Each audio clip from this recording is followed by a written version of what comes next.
Assalamualaikum warahmatullahi wabarakatuh.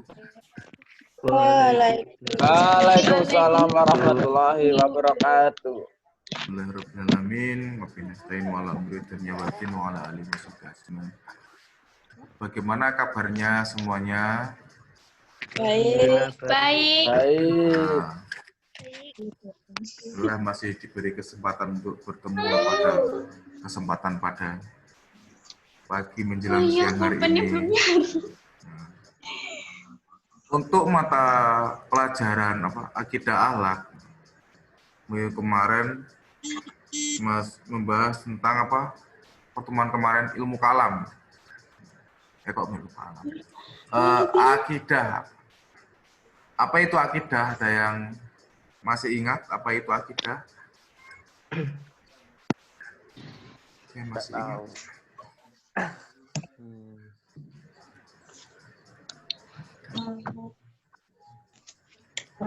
Yang bermanfaat. Ilmu bermanfaat. Akidah lo akidah.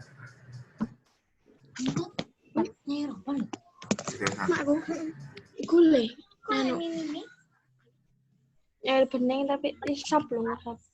Pada kesempatan pagi hari ini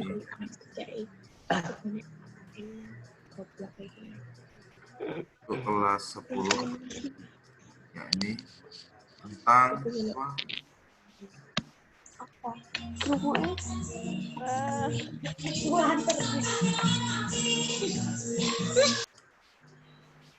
tentang tauhid.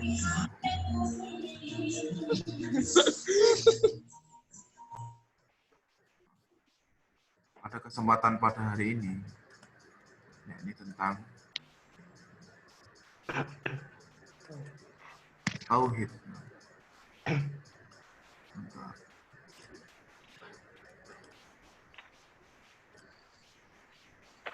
Tauhid. Tentang tauhid. Islam dikenal sebagai agama tauhid atau monoteisme. Di dalam Al-Quran dan hadis sangat ditekankan agar umat Islam senantiasa bertauhid, bertauhid kepada Allah Subhanahu wa Ta'ala. Ada yang tahu apa kalimat tauhid? Tahu dan hid. Apa? Syahadat. Ya. Nah, dalam pembahasan kali ini tauhid.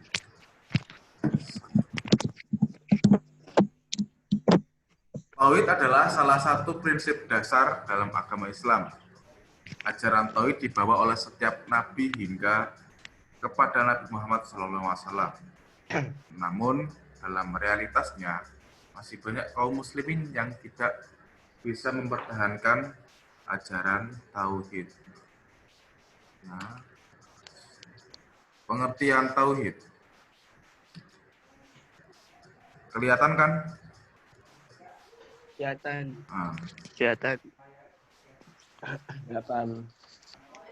Lumayan, Pak.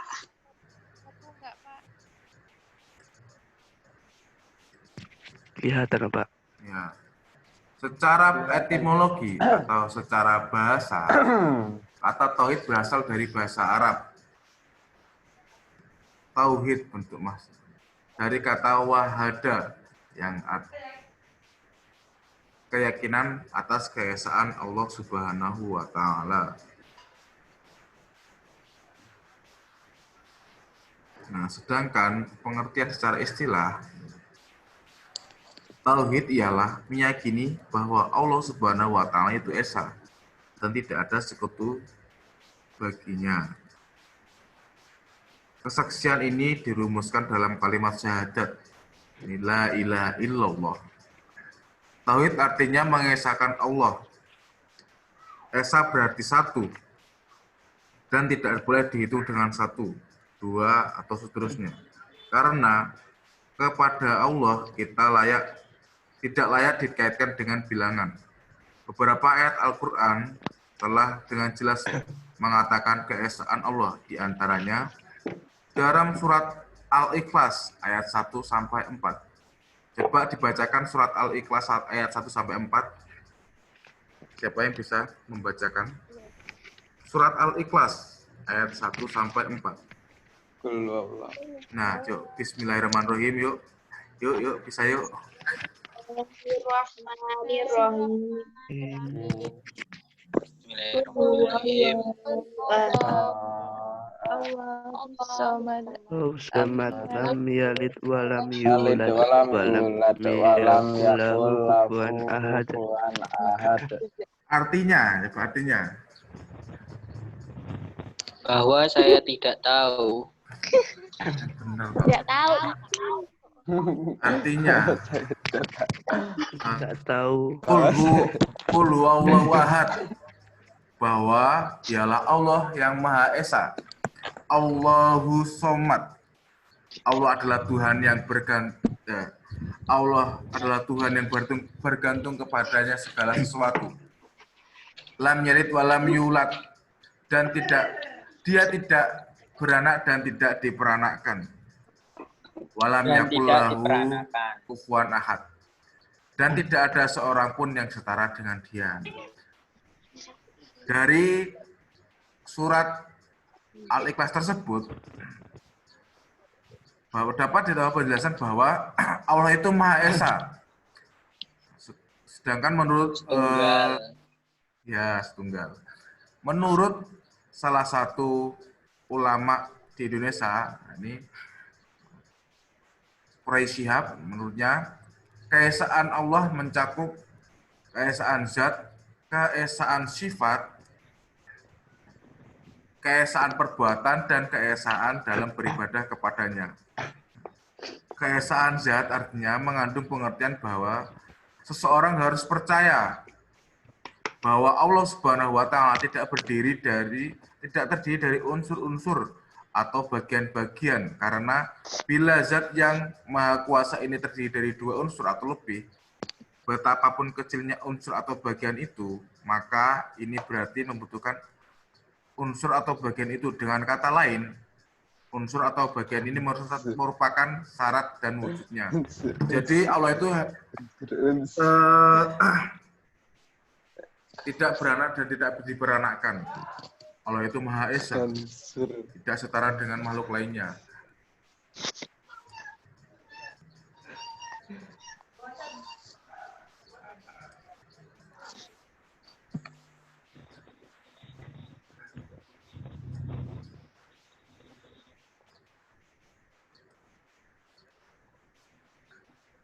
Selanjutnya,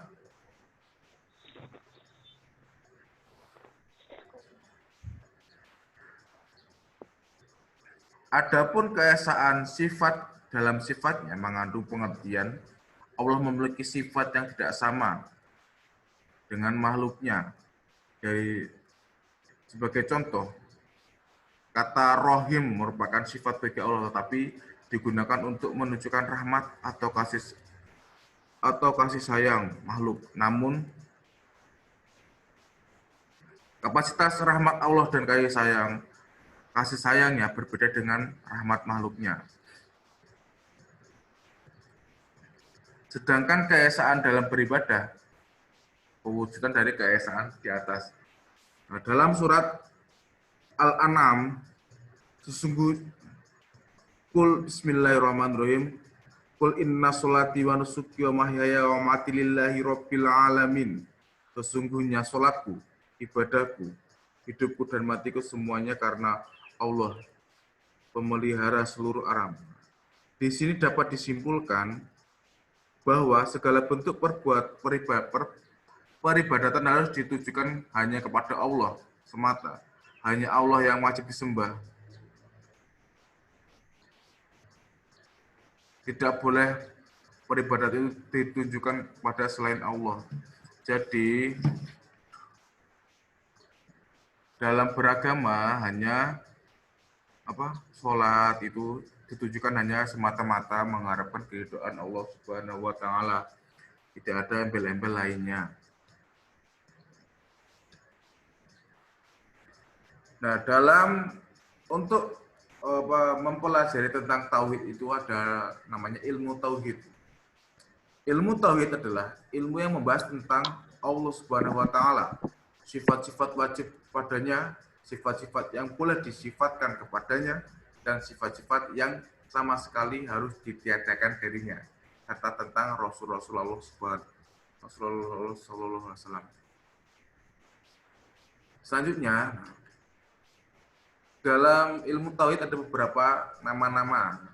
Nama-nama ilmu tauhid dibagi menjadi beberapa bagian. Di antaranya, nama-nama ilmu tauhid yang pertama adalah ilmu usuluddin.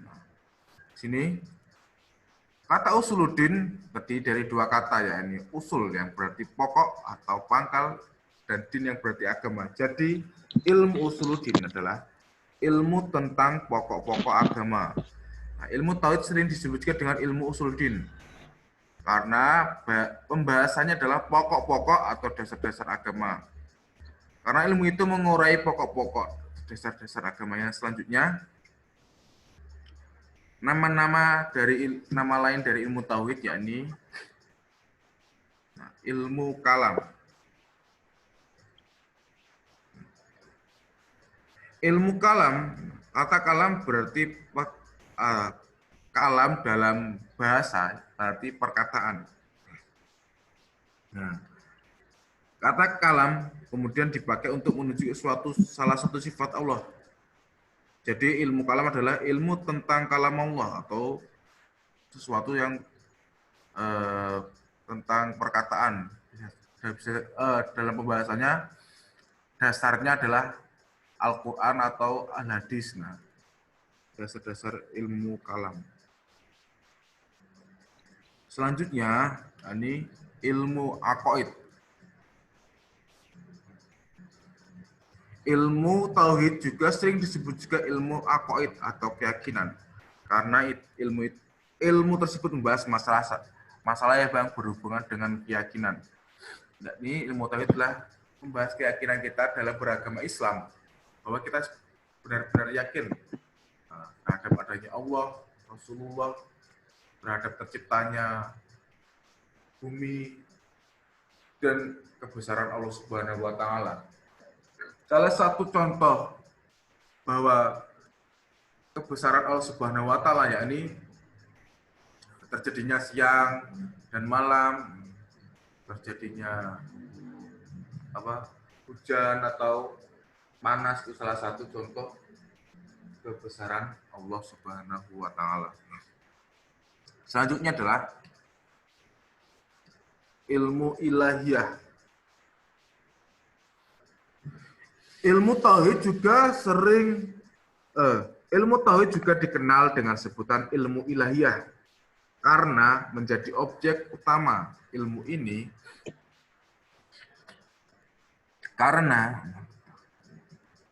yang menjadi objek utama ilmu ini pada dasarnya adalah masalah ketuhanan.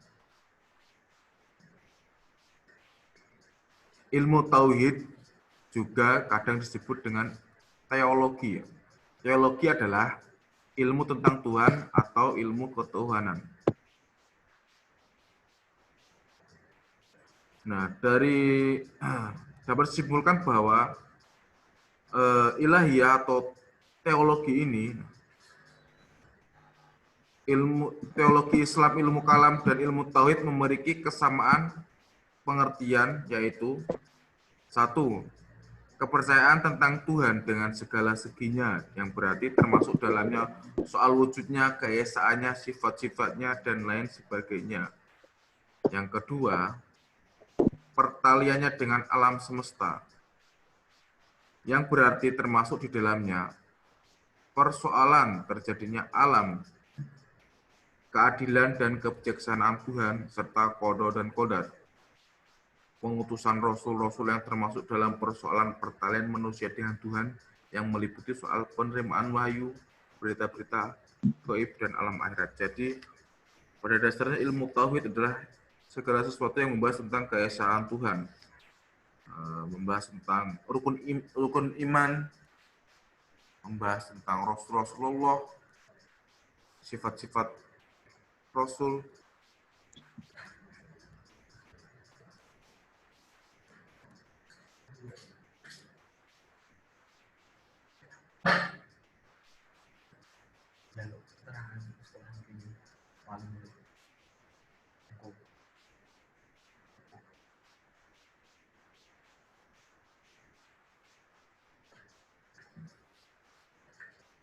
Sampai di sini bisa dimengerti.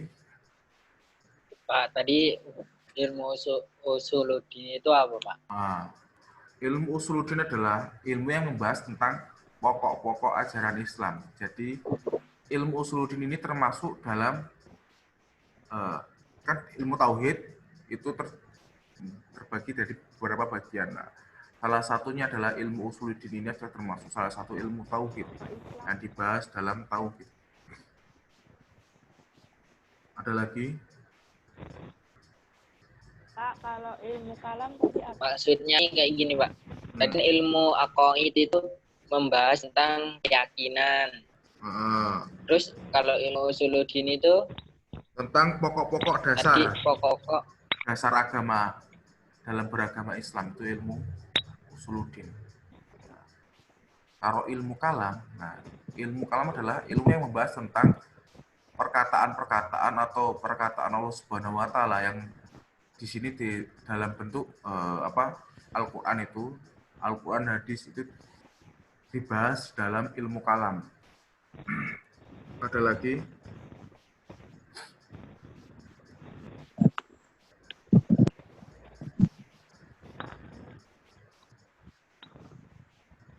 Kalau ada, lanjut lagi. Ruang lingkup tauhid. Pokok-pokok pembahasan yang menjadi ruang lingkup tauhid ada 3, yakni yang pertama, ma'rifat al-mabda. Artinya, mempercayai dengan penuh keyakinan tentang pencipta alam, yaitu Allah Subhanahu wa taala. Hal ini sering diartikan dengan wujud yang sempurna atau wujud yang mutlak. Yang selanjutnya,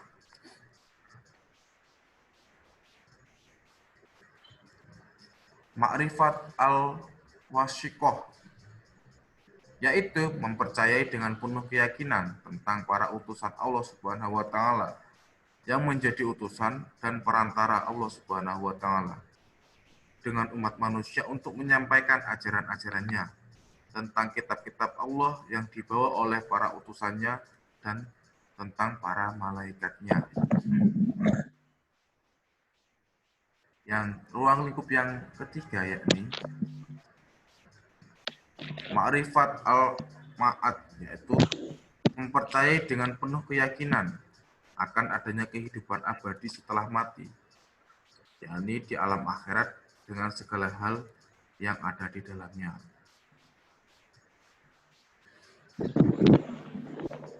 Nah, bisa dimengerti.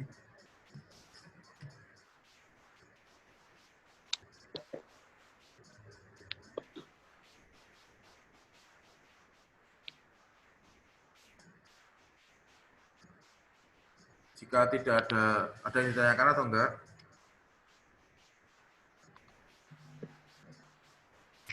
Enggak.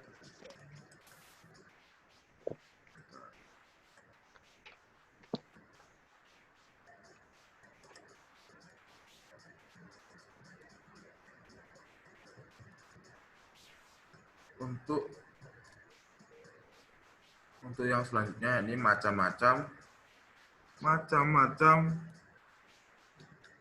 ilmu tauhid. Yang pertama, berdasarkan jenis sifat keyakinan tauhid. Yang pertama adalah tauhid yang berhubungan dengan ketuhanan, hablum minallah, hubungan dengan Allah Subhanahu wa taala.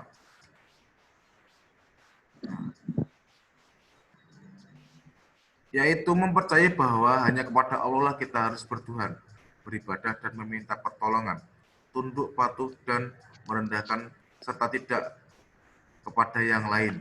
Tauhid ini mengandung makna bahwa tiada Tuhan selain Allah. Semua amal ibadah harus disandarkan kepada Allah Subhanahu wa taala. Yang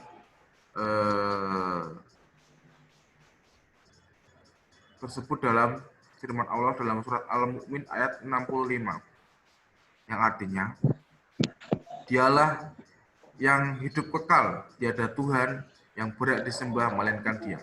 Maka sembahlah Dia dengan memurnikan ibadah kepadanya. Segala puji bagi Allah, Tuhan semesta alam. Jadi tauhid Yang pertama adalah berhubungan dengan ketuhanan atau segala sesuatu yang berhubungan dengan beribadah kepada Tuhan atau beribadah kepada Allah Subhanahu wa taala.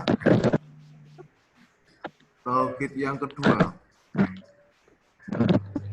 tauhid yang berhubungan dengan sifat Allah yang Maha memelihara, yaitu mempercayai bahwa Allah Subhanahu wa taala adalah satu-satunya pencipta, pemelihara, penguasa, dan pengatur alam semesta ini. Tuhan ini juga, tauhid ini juga mengandung pengertian keyakinan atas keesaan Allah dalam penciptaan alam. Allah adalah Al-Khaliq, hanya Allah pencipta alam dan penguasa alam semesta. Yang selanjutnya, tauhid yang berhubungan dengan kesempurnaan sifat Allah, yaitu mempercayai hanya Allah Subhanahu wa taala yang memiliki segala sifat kesempurnaan dan terlepas dari sifat tercela dan dari segala kekurangan. Tauhid yang keempat, tauhid yang berhubungan dengan kekuasaan Allah, yaitu mempercayai bahwa Allah sebagai satu-satunya zat yang menguasai alam semesta. Tidak ada lagi zat lain yang turut serta dalam kekuasaannya. Tidak ada sekutu atas kekuasaan Allah di jagat raya ini.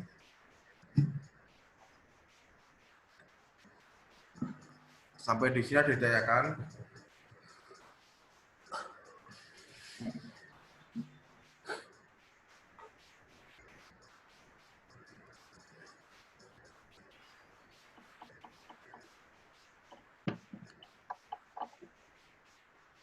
Kalau tidak ada yang ditanyakan, mungkin hanya ini yang dapat saya sampaikan pada kesempatan pagi hari ini. Cukup belum? Untuk pertemuan selanjutnya adalah memahami makna kalimat tauhid dan manfaat bertauhid dan bahaya tidak bertauhid.